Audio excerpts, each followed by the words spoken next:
wabarakatuh. Saya Abdul Qadir Kardi, Menteri Perlindungan Pekerja Migran Indonesia, Kepala Badan Perlindungan Pekerja Migran Indonesia, ingin mengupdate informasi tentang saudara kita pekerja migran Indonesia yang ditembak di perairan Selangor. Dari informasi yang terbaru yang kami peroleh, terutama dari pihak KBRI dan atas kepolisian yang ada di Malaysia, bahwa dari penumpang kapal totalnya ada 26 dan yang luka-luka dan meninggal itu ada totalnya 5 orang, 1 orang meninggal. Dan informasi yang perlu kami sampaikan bahwa yang meninggal hari ini sudah bisa ditengok, insya Allah besok lusa akan dikirim, maksudnya dipulangkan ke Riau, dan kami BP3MI atau wilayah kami yang ada di mana di Riau akan mempersiapkan segala hal untuk memastikan bahwa jenazah sampai ke Riau diurus oleh kementerian kami. Sudah disiapkan ambulans, sudah disiapkan penyeberangan dari Dumai ke Kampung Rupat, ya. Dan ini semua koordinasi kita dengan Pemda, dengan juga Polut Air. Jadi 4 orang insya Allah hari Rabu akan dibuka akses untuk dilihat. Dan selanjutnya saya juga mendorong kepada atas kepolisian yang ada di Malaysia untuk juga mencari informasi, mengumpulkan informasi sebanyak-banyaknya kepada PMI kita yang 26 orang itu.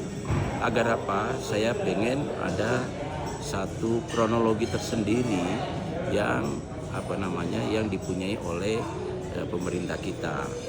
Dengan kronologi sendiri ini artinya kita tidak harus ikut percaya begitu saja terhadap kronologi yang disusun oleh pemerintahan atau APPM atau pihak berwajib Malaysia.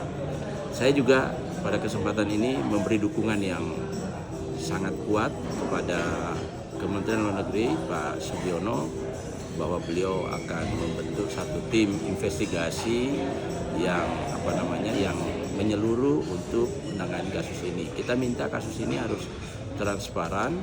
Lalu yang kedua, kasus ini harus harus ada proses selanjutnya.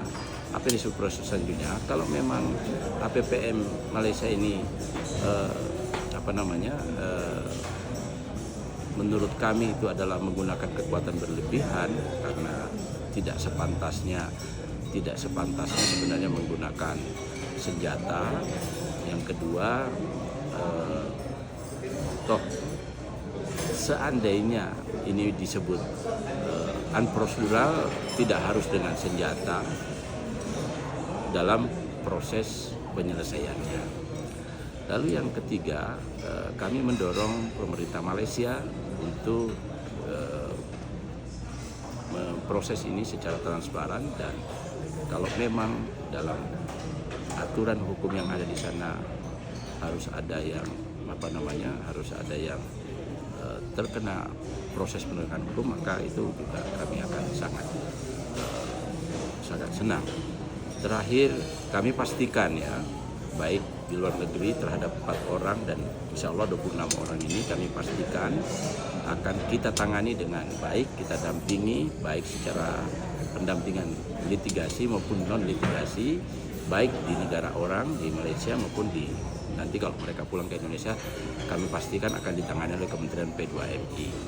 Karena pada prinsipnya adalah di luar negeri itu menjadi tugas, fungsi, dan kewenangan daripada teman-teman Kementerian Luar Negeri. Kami hanya backup dan fungsi. Tapi kalau nanti sudah di dalam negeri itu menjadi kewenangan penuh kami. Terima kasih, sementara itu informasi yang bisa kami sampaikan. Assalamualaikum warahmatullahi wabarakatuh.